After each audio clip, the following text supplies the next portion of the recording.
प्रिय आत्मन,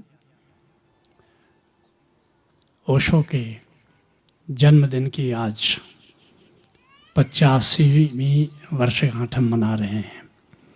आज अगर ओशो शरीर में होते तो 85 वर्ष के होते। शरीर की तो एक उम्र होती है।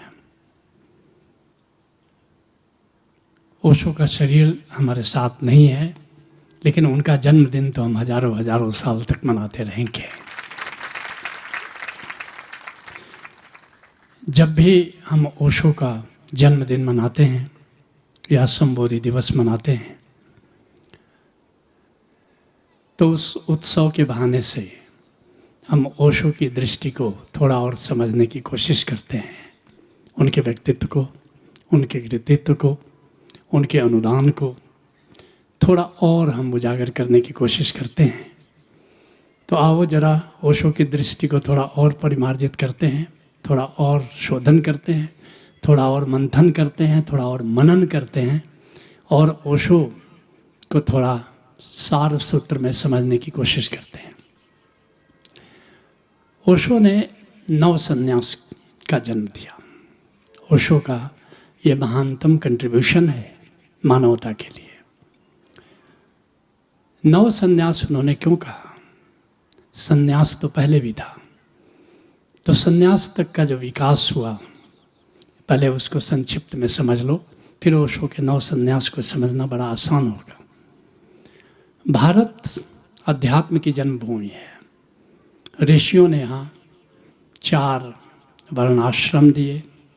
ब्रह्मचर्य आश्रम जहाँ शिक्षा पाते थे लोग, गृहस्थ आश्रम जहाँ हम पति और पत्नी साथ साथ मिलकर गारहस्थ धर्म का पालन करते थे, और फिर वानप्रस्थाश्रम, जब उनकी उम्र 50 वर्ष की हो जाती थी तो जंगल जाते थे आध्यात्मिक समझ के लिए, और फिर जब 75 वर्ष के हो जाते थे तो संन्यास धारण करते थे। लेकिन इन 4 आश्रमों के माध्यम से वो तलाश किस चीज़ की कर रहे थे? इसके लिए ऋषियों ने व्यवस्था की थी कि 4 पुरुषार्थ मानव शरीर में जब आए हो तो करने हैं। वह था अर्थ, धर्म, काम, मोक्ष। अर्थ का अर्थ है कि धन पैदा करो, साधन पैदा करो जीवन के लिए। जीवन में साधन चाहिए, धन चाहिए। 25 वर्ष तक विद्या प्राप्त करो, और ऐसी विद्या प्राप्त करो कि जब गारहस्थ धर्म में जाओ तो धन पैदा कर सको। धन किस लिए पैदा कर सको? इसके लिए ऋषि ने विधान दिया था, धनात् धर्म तथा सुखम। धन से धर्म होता है। धर्म का अर्थ है परोपकार, पुण्य। ऋषियों ने व्यवस्था की थी कि जो भी धन अर्जित करो उसमें से लगभग 10% परोपकार के लिए रख दो। बाकी जो 90% बचता है उससे काम अर्थात अपनी ज़रूरतें, काम अर्थात अपनी आकांक्षाएं, जीवन की जो ज़रूरत है उसको पूरा करो। उससे ये सांसारिक जीवन जीने का मापदंड उन्होंने दिया था। सांसारिक जीवन जीने का पैमाना उन्होंने दिया था, नक्शा उन्होंने दिया था। अर्थ, धर्म, काम, और उसके बाद ये तो 3 पुरुषार्थ थे, लेकिन अंतिम पुरुषार्थ मोक्ष था। मोक्ष पुरुषार्थ नहीं है, मोक्ष परम पुरुषार्थ है। मोक्ष का अर्थ क्या था? मोक्ष का अर्थ था कि अर्थ, धर्म और काम ये तो शरीर के तल से तुम कर सकते थे, लेकिन मोक्ष ये जानना था कि मैं शरीर नहीं हूँ, मैं आत्मा हूँ। और इसीलिए इसको परम पुरुषार्थ कहा गया, मानव जीवन का अंतिम लक्ष्य कहा गया। 4 वेदों में, 300 उपनिषदों में मोक्ष की प्रतिष्ठा की गई। हर व्यक्ति के लिए परम पुरुषार्थ रखा गया मोक्ष। 75 वर्ष के बाद मोक्ष की तलाश भगवान महावीर को छची नहीं। कौन जीता है तेरे जुल्फ के सर होने तक। और उन्होंने कहा कि मोक्ष जब परम पुरुषार्थ है, मोक्ष जब अंतिम रूप से साध्य है, मोक्ष जब मंजिल है, तो फिर 75 वर्ष तक जब हम में शक्ति है, यौवन है, उस समय इस परम पुरुषार्थ को क्यों न करें। तो भगवान महावीर ने उस प्राचीन आर्ष परंपरा में क्रांतिकारी बदलाव लाया और कहा कि मोक्ष की तलाश जैसे ही होश में आओ वो तलाश शुरू कर दो। बड़ी क्रांति थी। और एक गजब की बात कर दी, वर्णाश्रम धर्म का पालन करने की जरूरत नहीं है, मोक्ष के लिए 75 वर्ष रुकने की जरूरत नहीं है, बल्कि ऐसा भी कर सकते हो, अर्थ धर्म और काम को बिना चिंता किए हुए सीधे मोक्ष के मार्ग के तुम मुसाफिर हो सकते हो। और महावीर ने जिस संन्यास को जन्म दिया वहाँ मोक्ष एकमात्र साध्य था, उसमें अर्थ धर्म और काम की कहीं जगह ही नहीं थी। भगवान बुद्ध आए, उन्होंने देखा कि 2 मानचित्र हमारे सामने हैं, एक प्राचीन ऋषियों का, एक भगवान महावीर का। तो बुद्ध को भी महावीर का मानचित्र जचा। उन्होंने भी कहा सन्यासी हो जाओ, भिक्षु हो जाओ और सीधे मोक्ष के मार्ग पर चलने की तैयारी करो।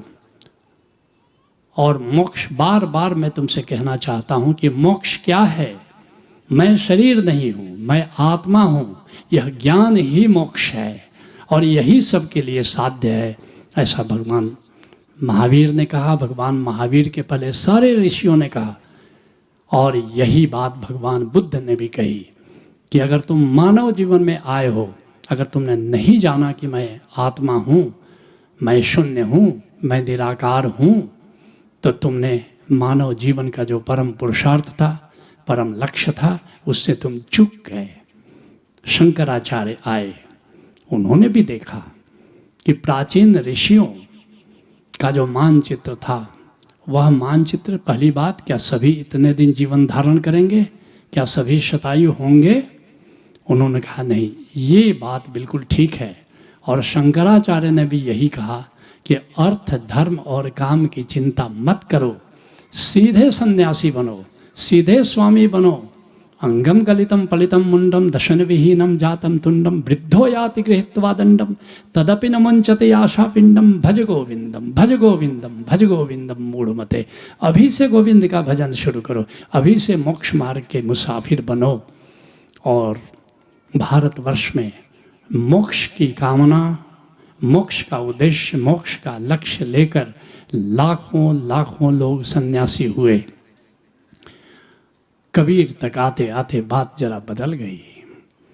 कबीर ने कहा कि सन्यास लेने की ज़रूरत नहीं है, जंगल जाने की ज़रूरत नहीं है, पर्वत कंदराओं में जाने की ज़रूरत नहीं है। आखिर यही तो जानना है कि मैं देह नहीं, मैं चिन्मय आत्मा हूँ। तो तुम जहाँ हो, जो काम तुम कर रहे हो, गृहस्थ जीवन में रहते हुए भी तुम जान सकते हो कि मैं देह नहीं आत्मा हूँ। थोड़ा श्रवण चाहिए, थोड़ा मनन चाहिए, थोड़ा भजन चाहिए, तुम वही जान सकते हो। थोड़ा अभ्यास चाहिए। गुरु नानक देव जी आए, उन्होंने कबीर की परंपरा को आगे बढ़ाया। लेकिन जब ओशो आए तो उनके पहले ये सारा इतिहास खड़ा था और ओशो ने एक नव संन्यास का जन्म दिया। लेकिन उसकी भूमिका बन चुकी थी कबीर के संन्यास साधना की दृष्टि में, गुरु नानक के साधना संन्यास की दृष्टि में भूमिका तो बन चुकी थी। लेकिन ओशो ने उसको एक नया रूप दिया। ओशो ने आज की भाषा में वो बात कही और कहा कि सबके लिए एनलाइटनमेंट साध्य है, संबोधि साध्य है। हमने सोचा कि ओशो क्या मोक्ष की बात नहीं कर रहे थे? कह रहे थे कि unless meditation becomes enlightenment you have simply wasted your time. अगर ध्यान तुम्हारा संबोधि तक नहीं पहुंचता तो तुमने समय केवल नष्ट ही किया है। मैं तुमसे कहना चाहता हूं कि ओशो जिसे एनलाइटनमेंट कह रहे थे उसी को हमारे ऋषि मोक्ष कह रहे थे। दोनों में जरा भी अंतर नहीं है। मोक्ष गलत समझा जाने लगा था। लोग समझ रहे थे कि शायद मृत्यु के बाद मोक्ष मिलता है, इसलिए ओशो ने एक नया शब्द दिया जो बुद्ध का ही शब्द था, लेकिन जिसे ऋषि मोक्ष कह रहे थे उसी को ओशो एनलाइटनमेंट कह रहे थे, उसी को आत्मज्ञान कह रहे थे। आखिर एनलाइटनमेंट है क्या? मैं आत्मा हूँ, यही तो एनलाइटनमेंट है। यही जानना तो मोक्ष है। ज्ञान ही तो मुक्ति है, ज्ञान ही तो मोक्ष है। और उसके लिए एक दिशा दी। क्या दिशा दी? तुम कहाँ हो? तुम अहंकार में हो, मैं से जुड़े हो। और अहंकार निंदा का विषय नहीं है, क्योंकि अहंकार साधन है प्रथम 3 पुरुषार्थ करने का। अर्थ, धर्म, काम, इसका साधन अहंकार है। लेकिन मोक्ष का साधन अहंकार नहीं है। ओशो ने कहा कि मोक्ष का साधन है ओंकार, एनलाइटनमेंट का साधन है ओंकार। इसलिए यात्रा तुमको अगर मोक्ष प्राप्त करना है तो तुम्हें अहंकार से ओंकार की दिशा में जाना होगा। और बड़ी अद्भुत बात कही उन्होंने। कहा ओंकार हमारा मूल है, ओंकार हमारा गंतव्य है। ओंकार से दूर चले जाना नरक है, और ओंकार के पास खिसकते चले जाना स्वर्ग है, और ओंकार से मिलकर एक हो जाना समाधि है, संबोधि है, एनलाइटनमेंट है, मोक्ष है। बड़ी अद्भुत बात कही थी उन्होंने। एक और बात बड़ी साफ की कि जहाँ अहंकार जब तक है तब तक द्वंद्व है, दुख है, सुख है, सफलता है, असफलता है, जीत है, हार है, प्रशंसा है, निंदा है। लेकिन जैसे ही तुम मोक्ष में चले जाते हो, वहाँ द्वंद्व नहीं है, वहाँ आनंद है। आनंद है, और आनंद ही मोक्ष है। जैसे ही तुम एनलाइटेंड होते हो, आनंद तुम्हारे जीवन का केंद्र हो जाता है। तुम बिना किसी कारण के आनंदित रहते हो। लेकिन ओशो ने कहा कि एनलाइटनमेंट भी अंत नहीं है, मोक्ष भी अंत नहीं है। मोक्ष के बाद परम मोक्ष है, आनंद के बाद परम आनंद है।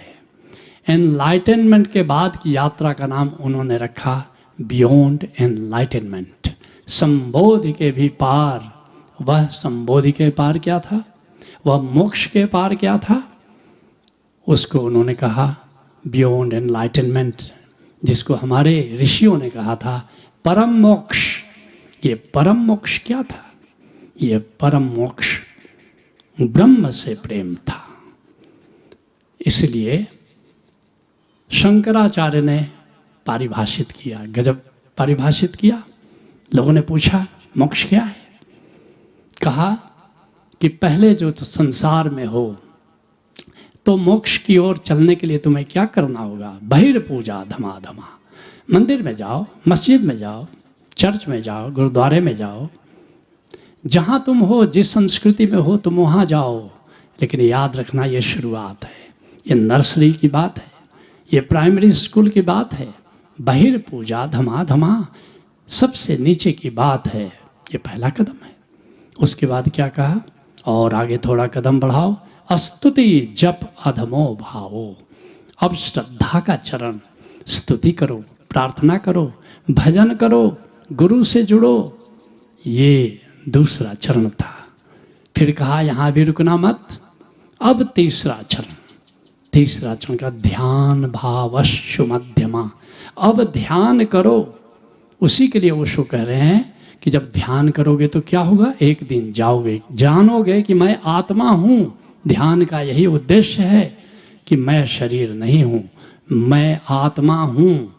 जिसके लिए अष्टावक्र कह रहे थे, देह हूँ मैं नहीं, देह मेरी नहीं, हे जनक जिसने जाना है योगी वही, देह से तोड़ो तादात्म्य और देख लो, तुम अभी से सुखी शांत हो मुक्त हो। ये मोक्ष है, ये एनलाइटनमेंट है जो ध्यान से प्राप्त होता है, जिसे शंकराचार्य कह रहे थे ध्यान भावश्य मध्यमा।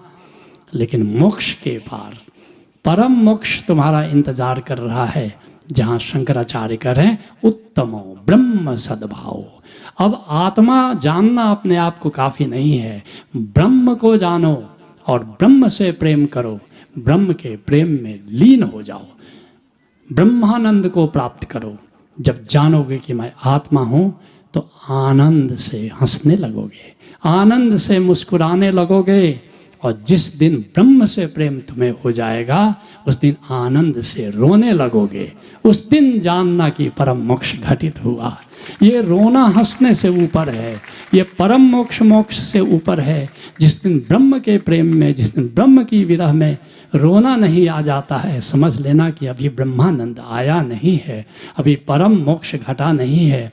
सारे ऋषि, सारे संत, सारे अवतार, सारे तीर्थंकर, सारे पैगंबर हमें मोक्ष की ओर जाने के लिए इशारा करते हैं।